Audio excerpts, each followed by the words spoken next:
యవ్వన ప్రాదుర్భావం. భార్య మరణానంతరం కూడా రామ్ కుమార్ను దురదృష్టం వెన్నంటే రాసాగింది. అతడు మరింత పేదరికం అనుభవించసాగాడు. స్వాస్థ్యయనాది కార్యాలు జరిపించడం మూలంగా వచ్చే రాబడి కూడా బాగా తగ్గిపోయింది. తమ చిన్ని పొలం లక్ష్మీజల నుండి పండే ధాన్యం తమ కుటుంబానికి సరిపోయినప్పటికీ నిత్యావసరాలు సమకూర్చుకోవటం ఎంతో కష్టమవసాగింది. ముసలి తల్లికి, తల్లి లేని బిడ్డ అక్షయ్కు కావలసిన పాలు అప్పు చేసి కొనుగోలు చేయవలసి వచ్చేది. ఆ విధంగా రామ్ కుమార్ అప్పుల్లో పడ్డాడు. ఆ అప్పులు రోజురోజుకు పెరగసాగాయి. మరో చోట మరింత ఎక్కువ ఆదాయం లభించవచ్చనే మిత్రుల సలహా మేరకు రామ్ కుమార్ కామార్పుకూరు వదిలి వెళ్లాలని సన్నాహాలు చేసుకోసాగాడు. భార్య మరణం కూడా ఈ స్థల మార్పుకు దోహదం చేసింది. అలా వెళ్లడం వలన తనకు కొంత మనశ్శాంతి కూడా లభిస్తుందని ఆశించాడు. కలకత్తా లేక బర్ద్వాన్లలో ఎక్కడ ఆదాయం పెంపొందించుకోవచ్చునని తర్జన భర్జనలు చేశాడు. చివరకు కలకత్తాకే వెళ్ళడానికి నిర్ణయించాడు. అందుకు కారణం సిహోర్ వాస్తవ్యుడైన మహేష్ చంద్ర చటోపాధ్యాయ్, దేశ్రా వాస్తవ్యుడు రామ్ధన్ ఘోష్ మొదలైన తాను ఎరిగిన వ్యక్తులు కలకత్తాకు వలసపోయి ఆర్థికంగా బాగా నిలదొక్కుకోగలిగారని రామ్ కుమార్ మిత్రులు సూచించడమే. పైగా పైన పేర్కొన్న వ్యక్తులు తెలివితేటల్లోనూ, చదువులోనూ, శీల సంపదలోనూ రామ్ కుమార్కు తీసుకట్టే. ఈ విషయాలన్నీ బాగా యోచించి కుటుంబ బాధ్యతను రామేశ్వర్కు అప్పగించి రామ్ కుమార్ కలకత్తాకు వెళ్ళాడు. అక్కడ జాంపుకూర్ అనే పేటలో ఒక సంస్కృత పాఠశాలను ప్రారంభించి పిల్లలకు సంస్కృతం నేర్పసాగాడు. రామ్ కుమార్ భార్య మరణం ఆ కుటుంబంలో అనేక మార్పులు కొని తెచ్చింది. రామ్ కుమార్ పసిబిడ్డ అక్షయ్ బాధ్యతతో సహా ఇంటి విధులన్నీ ఇప్పుడు చంద్రాదేవి నిర్వహించవలసి వచ్చింది. రామేశ్వర్ భార్య తన శక్తి మేరకు అత్తగారికి సహాయపడినప్పటికీ మరీ చిన్నపిల్ల కావడం చేత ఆమె సహాయం అంతంత మాత్రమే. కనుక రఘువీర్ని పూజాధికాలు, అక్షయ్ ఆలనా పాలన, వంట వార్పులు మొత్తం చంద్రాదేవియే చూసుకోవాల్సిన అగత్యం ఏర్పడింది. దీంతో ఆమెకు క్షణం తీరికుండేది కాదు. 48 ఏళ్ల ఆమెకు ఇలా ఇంటి పనులన్నీ చూసుకోవటం ఎంతో కష్టంగానే ఉండేది. కానీ శ్రీ రఘువీర్ని సంకల్పం అలా ఉందని గ్రహించి ఆమె దాని గురించి ఎలాంటి బాధను వ్యక్తం చేసేది కాదు. కుటుంబ ఆదాయ వ్యయాలను చూసుకోవాల్సిన బాధ్యత ఇప్పుడు రామేశ్వర్పై పడింది. కానీ అతడి చదువు సంధ్యలు ఎన్నడూ అతడికి మంచి సంపాదనను అందివ్వలేకపోయాయి. పైగా పరివ్రాజకులైన సాధు సన్యాసులు తారసపడ్డప్పుడు వారితో మాట్లాడుతూ ఎంతో సమయం వెచ్చించడమే కాక వారి అవసరాలను తీర్చడంలోనూ వెనుకాడేవాడు కాడు. అందుచేత ఇంతకు మునుపు కంటే అతడి సంపాదన మెరుగుపడ్డా అతడు కుటుంబం అప్పు తీర్చలేకపోయాడు. కుటుంబపు అత్యావశ్యకాలు మాత్రం తీర్చగలిగేవాడు. ఎన్నడూ డబ్బు పొదుపు చేయలేకపోయాడు. కొన్ని సందర్భాల్లో రాబడిని మించిన ఖర్చులు చేసి స్వేచ్ఛా జీవనం గడుపుతూ శ్రీ రఘువీరుడే ఏదో విధంగా కుటుంబాన్ని రక్షిస్తాడు అనుకునేవాడు. తన చిన్న తమ్ముడైన గదాధర్ను రామేశ్వర్ ప్రేమించినప్పటికీ చదువు సంఖ్యల్లో అతడి పురోగతిని గురించి ఎన్నడూ శ్రద్ధ వహించి ఎరుగడు. అటువంటి శ్రద్ధ వహించే మనస్తత్వం రామేశ్వర్కు లేకపోవటమే కాక ధనార్జన నిమిత్తం అతడు పలు చోట్లకు తిరగవలసిన అగత్యం కూడా ఒకటి ఉంది. ఆ విధంగా అతడికి తమ్ముడి చదువు గురించి పట్టించుకునే ఆసక్తి కానీ తీరిక కానీ ఉండేది కాదు. పైగా గదాధర్ వివేచనాత్మక ప్రవృత్తి అతన్ని ఎన్నటికీ చెడుత్రో తొక్కనివ్వదని రామేశ్వర్ ప్రగాఢ విశ్వాసం. ఎందుకంటే అంత పిన్న వయసులోనే అద్భుత ఆధ్యాత్మిక భావ వికాసం అతడిలో చూశాడు కనుక. గ్రామంలోని స్త్రీ పురుషులందరూ గదాధర్ పట్ల ప్రగాఢ విశ్వాసం కలిగి ఉండి అతన్ని ఎంతగానో ప్రేమించడం చూసిన రామేశ్వర్ విశ్వాసం మరింత ప్రగాఢమైంది. అందుచేత నిజంగా మంచివాడు, సచ్చరిత్రుడు కానివాడెవ్వడూ అందరి ప్రశంసలను అందుకోజాలడని, అందరి హృదయాలను ఆకర్షించలేడని అతడు అవగాహన చేసుకున్నాడు. దాంతో తమ్ముని గురించి ఎక్కువగా ఆందోళన పడకుండా అతడి భావి మహోదయం కోసం ఆనందంతో ఎదురు చూడసాగాడు.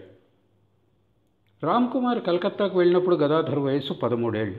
ఇప్పుడు అతన్ని నియంత్రించే వారెవ్వరూ లేకపోవటం వల్ల ఇచ్చ మేరకు వెళ్ళే అవకాశం గదాధర్కు వచ్చింది. ఇంత చిన్న వయసులో గదాధర్ ఆంతరిక దృష్టి ఎంతో వికసించిందని, ఇతరుల కార్యకలాపాల వెనుక నున్న వారి ఉద్దేశాలను అతడు చక్కగా తెలుసుకునేవాడని మనం ఇదివరకే చెప్పుకున్నాం. బడికి వెళ్ళి చదువుకోవటం, సంస్కృతంలో పారంగతుడై బిరుదులు పొందడం, వీటన్నిటి వెనుక ఒకే ఒక లక్ష్యం ఉందని, అది డబ్బు సంపాదనే అని అతడు గ్రహించాడు. అతడి మాటల్లో చెప్పాలంటే ఆ లక్ష్యం బియ్యం అరటికాయలను మూటగట్టుకోవటం. సాంసారిక సుఖభోగాల కోసం తమ శక్తి సంపదలన్నింటినీ వ్యయం చేసేవారెవ్వరూ తమ తండ్రిలా సత్యనిష్ఠులు సచ్చరిత్రులు కాలేరని, వారు భగవద్దర్శనాన్ని పొందలేరని అతడు తెలుసుకున్నాడు. స్వార్థంతో అంధులైన వారు భూమి కోసం లేదా ఇతర సంపదల కోసం పరస్పరం పోట్లాడుకోవటం, న్యాయస్థానాల చుట్టూ తిరగటం అతడు గమనించాడు. వారు ఇళ్లను భూములను కొల్చి ఈ భాగం నీది, ఈ భాగం నాది అని పంచుకోవటం అతడు గమనించాడు. వారు తమదే అనుకున్న భాగాన్ని కొన్ని రోజులు భోగించారో లేదో వారిని మృత్యువు స్వాహా చేసేది. ఇలాంటి సంఘటనలను కొన్నిటిని గదాధర్ కళ్ళారా చూశాడు. దానితో ధనం భోగేచ్ఛలే మనిషి జీవితంలోని అనర్థాలన్నింటికీ కారణమన్న నిర్ణయానికి వచ్చాడు. అందుచేత ధన సంపాదనే ప్రధాన లక్ష్యమైన చదువు మీద అతడికి రోజురోజుకు ఏవగింపు అధికరించిందంటే దానిలో విడ్డూరం ఏమీ లేదు కదా. అందుకు బదులుగా భగవంతుని పట్ల భక్తి ప్రేమలను పెంపొందించుకోవటమే మానవ జీవిత ప్రధాన లక్ష్యమైన నిర్ణయానికి వచ్చాడు.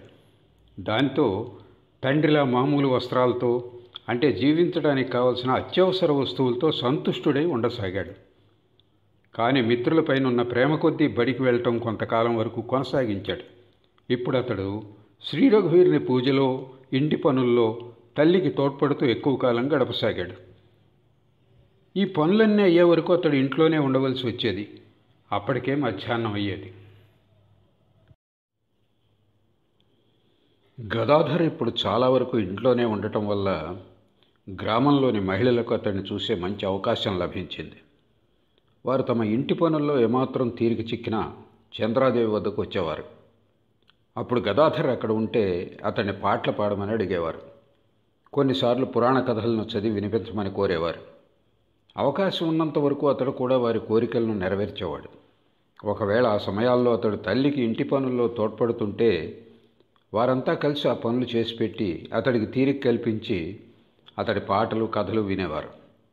వారందరికీ ఇది దాదాపు ఒక దైనందిన కార్యక్రమం అయిపోయింది. ఆ మహిళలు అతడి సమక్షంలో శ్రవణం చేస్తూ ఎంతో ఆనందించేవారు. అందుచేత అతడి పాటలను కథలను చాలాసేపటి వరకు విని ఆనందించేందుకు వారు తమ ఇంటి పనులను సాధ్యమైనంత త్వరగా ముగించుకునేవారు.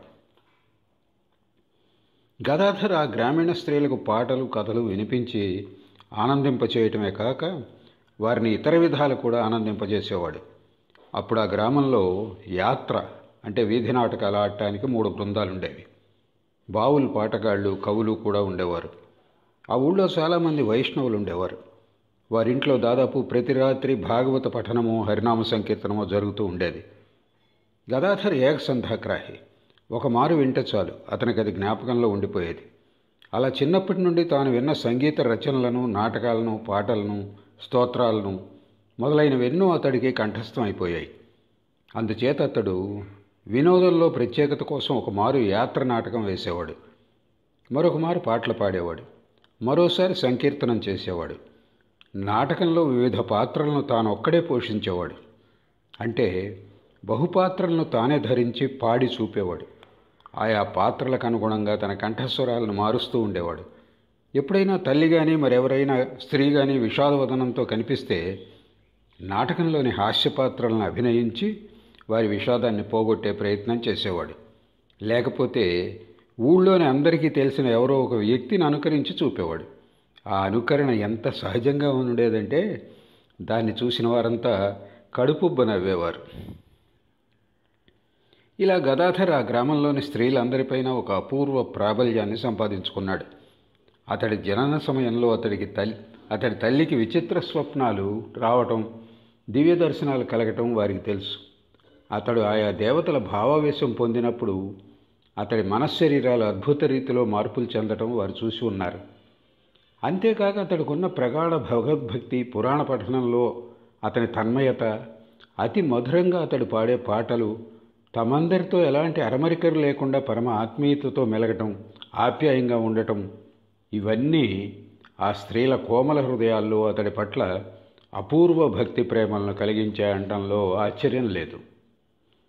ధర్మదాసులాహా సోదరి ప్రసన్నమయ్యి ఇతర స్త్రీలు అతడిలో బాలగోపాలుని దివ్య చైతన్యాన్ని చూసి తమ బిడ్డల కన్నా ఎక్కువగా అతడిని ప్రేమించేవారిని మేము విన్నాం.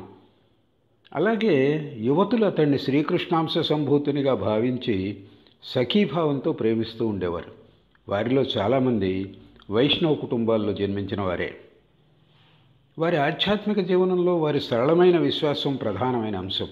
కాబట్టి సద్గుణ సంపన్నుడు, ప్రియదర్శనుడైన గదాధర్ను వారు దైవసమునిగా భావించడంలో ఆశ్చర్యం లేదు. అతడిపై వారికి అంతగా నమ్మకం ఉండటం వల్లే తమ అంతరంగపుట ఆలోచనలను అన్నింటినీ వారు దాచుకోకుండా అతడికి చెప్పేవారు. అతడి సలహాలను పొందేవారు, పాటించేవారు. అలాంటి సమయాల్లో గదాధర్ కూడా ఆ స్త్రీలలో ఒకటిగా ప్రవర్తించేవాడు. రెండవ భాగంలో నమోదు చేసిన అంశాలను పరికిస్తే ఆ కాలఘట్టంలో తాను పూర్తిగా ఒక స్త్రీగా ఉండాలనే బలమైన కోరికే గదాధర్కు కలిగిందని తెలియవస్తుంది. గదాధర్ అప్పుడప్పుడు స్త్రీ వేషభూషణాదులను ధరించి ప్రసిద్ధ స్త్రీ పాత్రలను అభినయించేవాడు. తన మహిళా నేస్తాలు కోరినప్పుడు అతడు శ్రీమతి రాధారాణి పాత్రను, ఆమె ప్రధాన సఖి పాత్రను అభినయించేవాడు. అలాంటి సమయాల్లో అతడి అంగభంగిమలు, హావభావాలు, కంఠస్వరం అచ్చు స్త్రీల మాదిరిగానే ఉండేది. అలాంటప్పుడు అతడిని గుర్తించడం ఎవరికీ సాధ్యమయ్యేది కాదని ఆ స్త్రీలు చెప్తుండేవారు. స్త్రీల ప్రవర్తనా రీతులను గదాధర్ ఎంత సూక్ష్మంగా పరిశీలించాడో దీని ద్వారా వెల్లడవుతుంది. వినోదప్రియుడైన గదాధర్ స్త్రీవేషం ధరించి సంకలో బిందెనుంచుకొని నీళ్లు తీసుకురావడానికి పురుషుల ముందు నుంచే హల్దార్పకూరుకు నడిచి వెళ్తున్నప్పుడు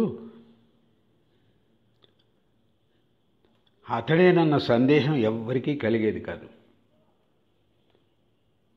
గ్రామంలోని సంపన్న గృహస్థుడైన సీతానాథ్ పాయన్ గురించి ముందే చెప్పున్నాం. అతనికి 7 కుమారులు, 8 మంది కూతుళ్ళు ఉండేవారు. పెళ్ళైన తర్వాత కూడా వారంతా అతడి ఇంట్లోనే ఉమ్మడి కుటుంబంగా ఉండేవారు. ఆ కుటుంబం ఎంత పెద్దదంటే వంటలో తాలింపు కోసం కావలసినన్ని సంభారాన్ని పొడి చేయటానికి రోజు 10 రుబ్బురోళ్ళను ఉపయోగించేవారట. సీతానాథ్ దూరపు బంధువులు చాలామంది కూడా అతడి ఇంటికి దగ్గరలోనే ఇళ్ళు కట్టుకుని నివసించేవారు. కాబట్టే వారు ఉండే పేటకు వణిక్పల్లె అంటే వ్యాపారుల పేట అనే పేరు వచ్చింది.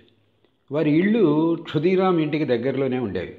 అందువల్ల ఆ కుటుంబాలకు చెందిన పలువురు స్త్రీలు, ముఖ్యంగా సీతానాథ్ భార్య, కూతుళ్ళు చంద్రాదేవి దగ్గరకు సమయం దొరికినప్పుడల్లా వస్తూ ఉండేవారు. ఇలా గదాధర్కు వారి మధ్య మంచి స్నేహం ఏర్పడింది. వారు అతన్ని చాలాసార్లు తమ ఇంటికి తీసుకుపోయేవారు. అతన్ని స్త్రీ వేషం వేసుకోమని, ఆ వేషంలో అభినయించమని అర్థించేవారు. సీతానాథ్ బంధువులంతా తమ స్త్రీలను సీతానాథ్ ఇంటికి తప్ప మరెక్కడికి వెళ్ళవద్దని కట్టడి చేసేవారు. కాబట్టి వేరే చోట వారికి గదాధర్ పురాణ పఠనం, సంకీర్తనలు వినే అదృష్టం ఉండేది కాదు.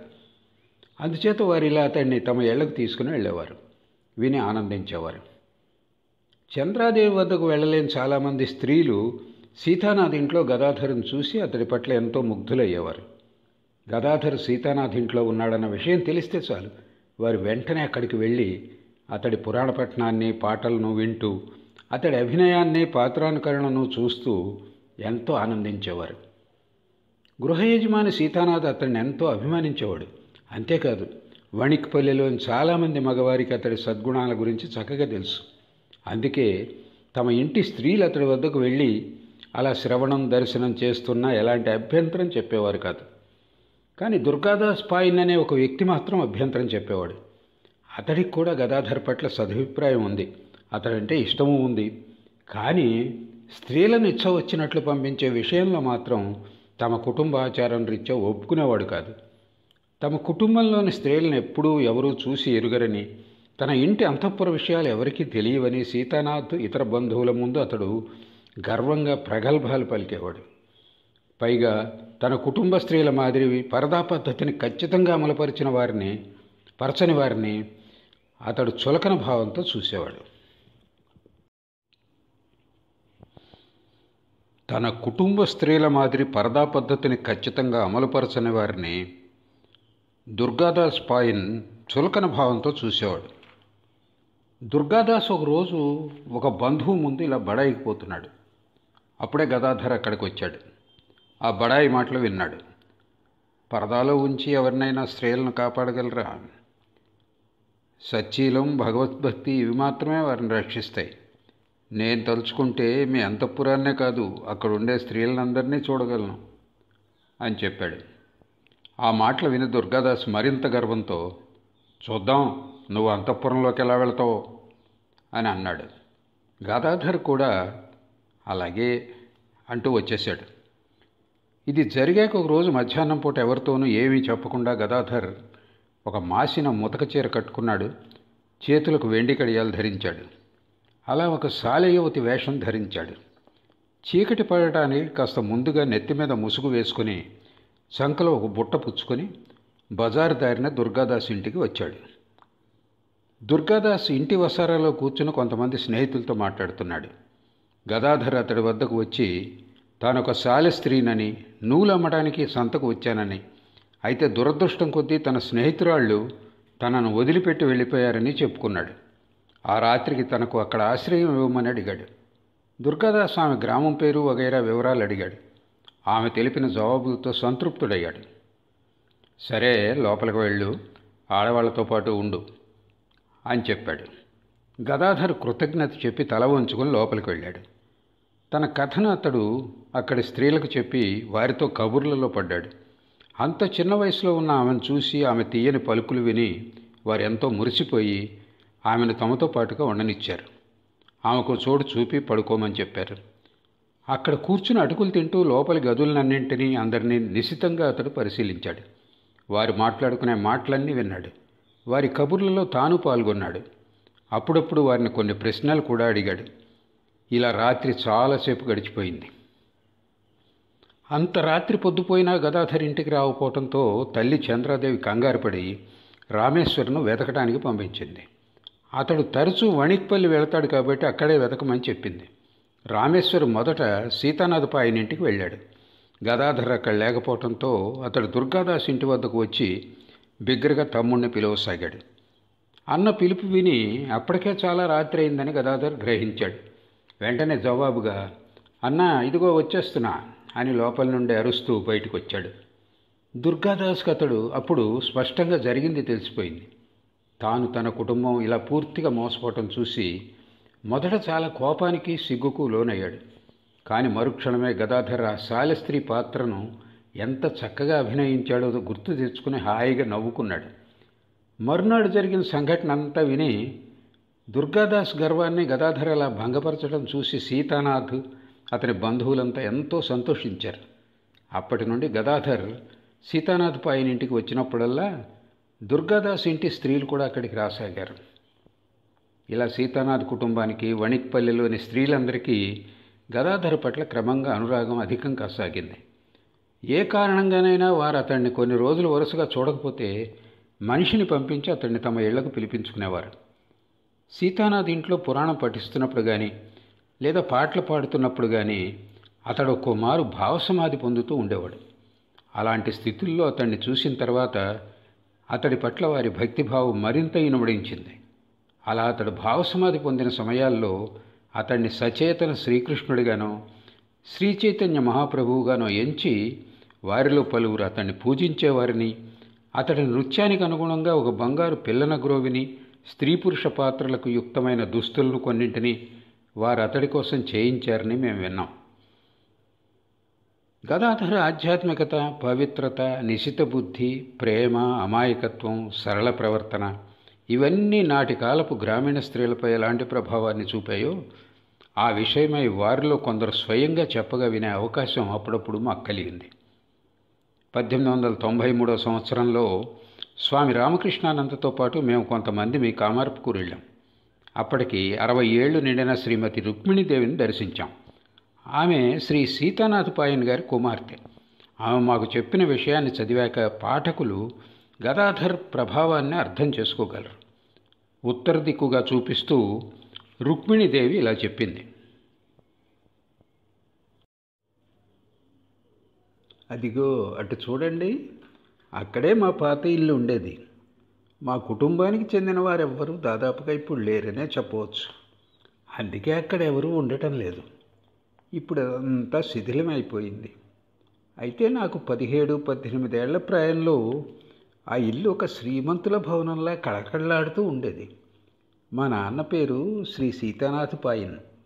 మా పెద్దనాన్న, చిన్నాన్న, కూతుళ్లతో సహా మేమంతా 17-18 మంది అక్కా చెల్లెళ్ళం. ఓ 4-5 ఏళ్ల తేడాతో తప్ప మేమంతా అప్పటికి యవ్వనంలో ఉన్న కన్యలమే. గదాధర్ చిన్నప్పటి నుండి మాతో కలిసి ఆడుతూ పాడుతూ తిరిగేవాడు. అందుచేత అతడికి మాకు మధ్య మంచి స్నేహం ఉండేది. మేము యవ్వనంలోకి వచ్చినా అతడు మా ఇంటికి వస్తూ వెళుతూ ఉండేవాడు. పెరిగి పెద్దవాడైన తర్వాత కూడా అతడు మా ఇంటి అంతఃపురంలోకి రాకపోకలు చేస్తూ ఉండేవాడు. మా నాన్నకు అతనంటే ఎంతో ప్రేమ. తన ఇష్టదైవంలా అతడి పట్ల మా నాన్న భక్తి ప్రపత్తులు చూపేవాడు. ఇరుగు పొరుగులు కొందరు నాన్నను, మీ ఇంట్లో అంతమంది ఎదిగిన కూతుళ్ళు ఉన్నారు కదా, గదాధర్ కూడా ఇప్పుడు పెద్దవాడయ్యాడు, మరి అతన్ని ఇంకా మీ ఇంట్లోకి రాణిస్తున్నారేమిటి అని అడిగేవారు. అది విని మా నాన్న, గదాధర్ గురించి నాకు బాగా తెలుసు, మీరు నిశ్చింతగా ఉండండి అని చెప్పేవాడు. దానితో వారి నోరులు మూతపడిపోయేవి. గదాధరు మా ఇంట్లోకి వచ్చి ఎన్నెన్నో పురాణ కథలు చెప్పేవాడు, నవ్వుతూ నవ్వించేవాడు. ప్రతిరోజు ఇలా అతడి మాటలు హాస్యాలు వింటూ మేమంతా మా పనులు ఆనందంగా చేసుకునేవాళ్ళం. అతడు మా వద్ద ఉన్నప్పుడు సమయం ఎంతో ఆహ్లాదంగా గడిచిపోయేది. దాన్ని ఎలా వర్ణించను? ఒక్కరోజు అతడు రాకపోతే అతడికి ఒంట్లో బాగాలేదేమోనన్న ఊహతో ఎంతో కలవరపడేవాళ్ళం.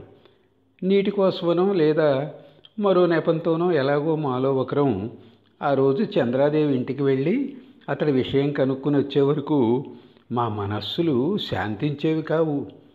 అతడి ప్రతి మాట మాకు అమృతంలా అనిపించేది. అందుచేత అతడు మా ఇంటికి రాని రోజున అతన్ని గురించే మాట్లాడుకుంటూ మేము ఆ రోజంతా గడిపేవాళ్ళం. గదాధర్ స్నేహం ఆ గ్రామ స్త్రీలకే పరిమితం కాలేదు.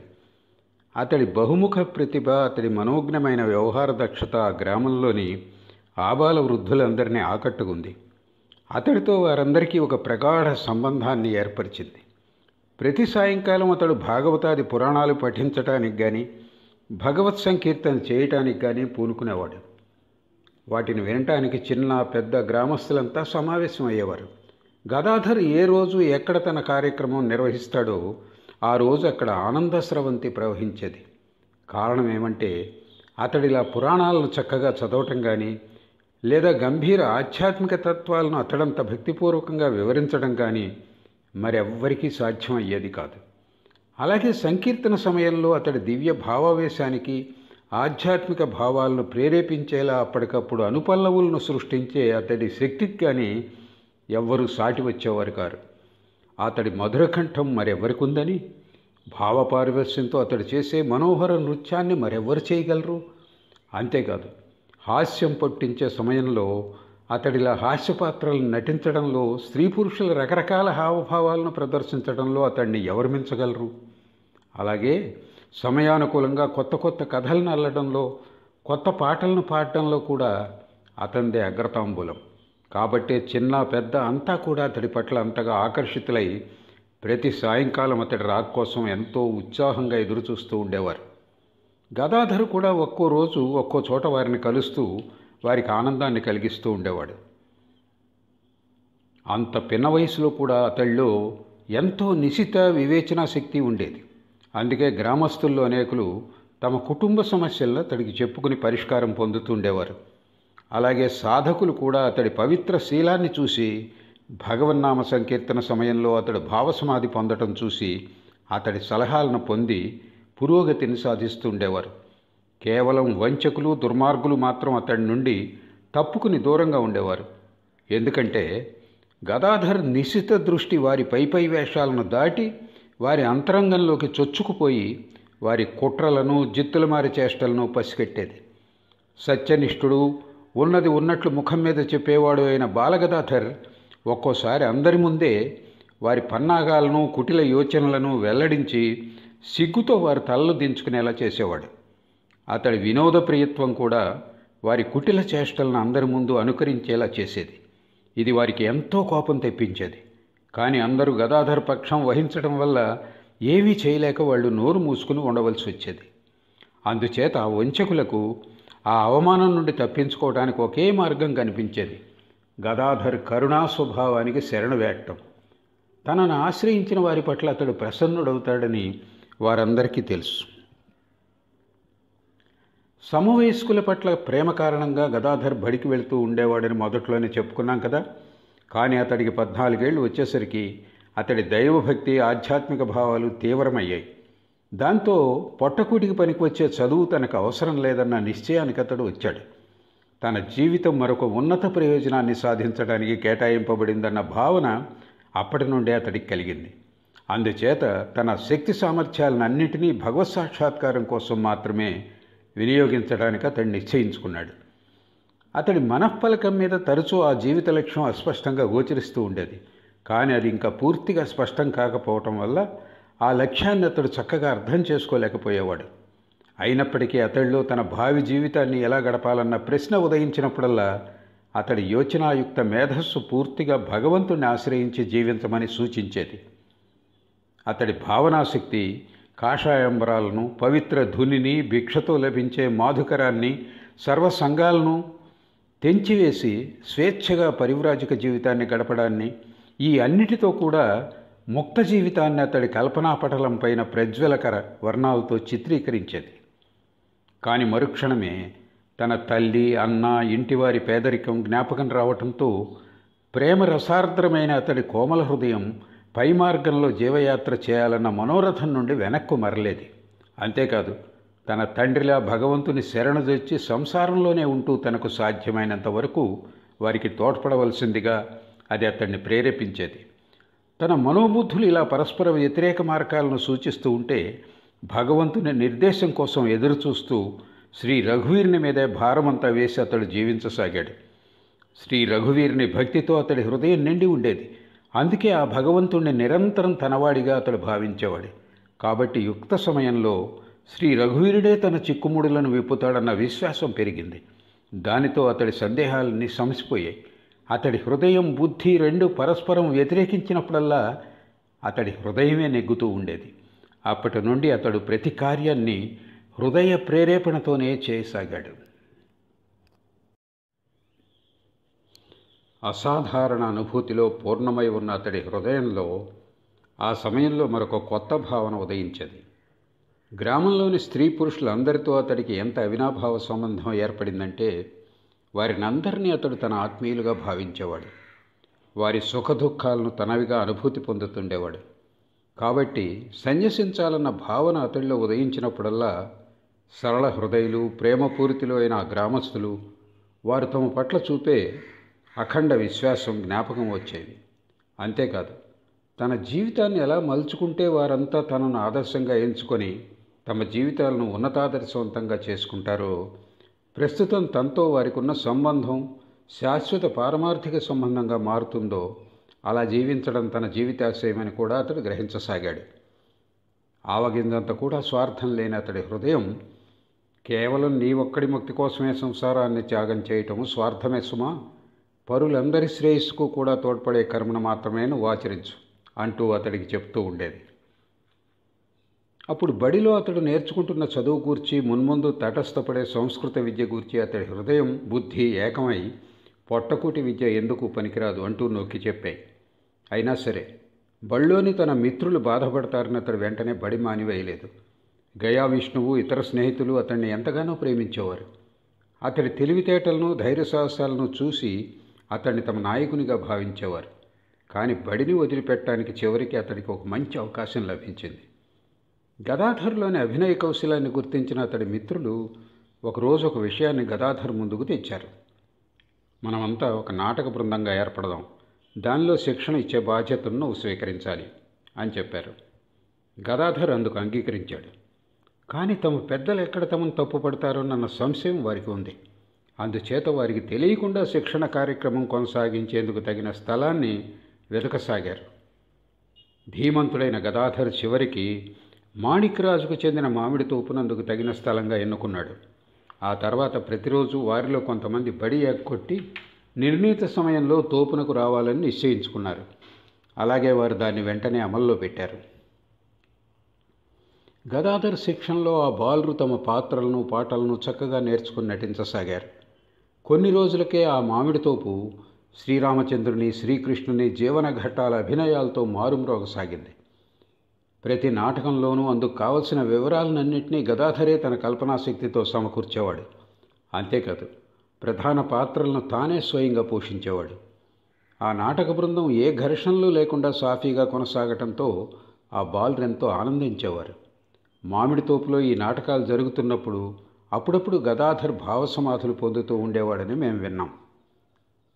గదాధర్ భక్తి కీర్తనలు గానం చేయటంలో, నాటకాలు ఆడటంలో ఎక్కువ కాలం గడుపుతూ ఉండేవాడు.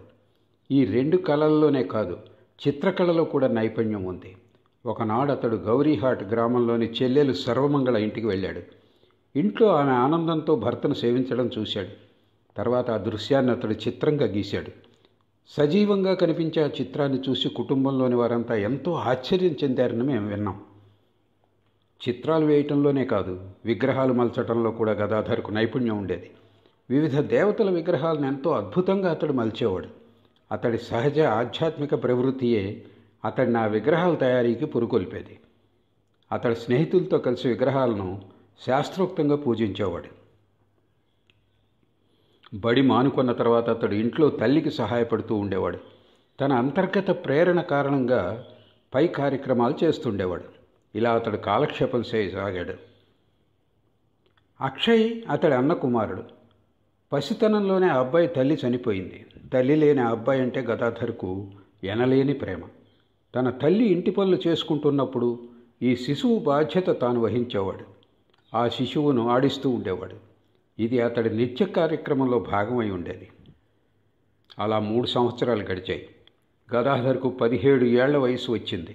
కలకత్తాలో రామ్ కుమార్ నిర్వహిస్తున్న సంస్కృత పాఠశాల కూడా కాస్త పుంజుకోసాగింది. అతడి ఆదాయం కూడా ఒకంత మెరుగైంది. రామ్ కుమార్ ఎక్కువ కాలం కలకత్తాలోనే ఉండేవాడు. కానీ సంవత్సరానికి ఒకసారి తప్పక కామారపుకూరు వచ్చి కొన్ని వారాలు అక్కడ గడిపి వెళుతుండేవాడు.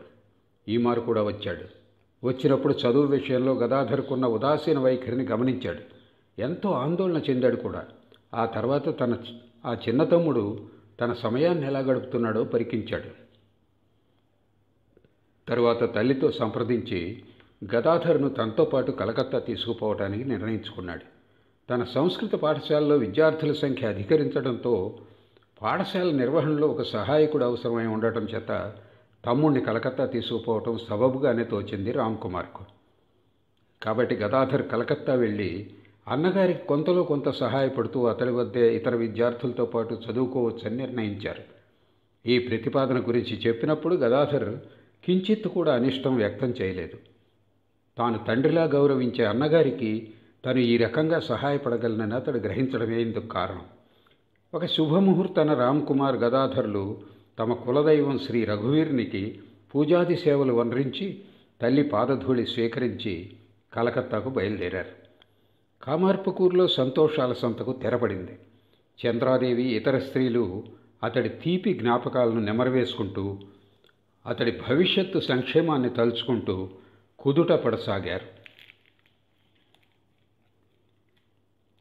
శ్రీరామకృష్ణ పరమహంస సమగ్ర సప్రామాణిక జీవితగాథలో మొదటి భాగమైన బాల్యభావం నేటితో సమాప్తమైంది. ద్వితీయ భావమైనటువంటి సాధక భావంలోకి అడుగు పెడుతున్నాం.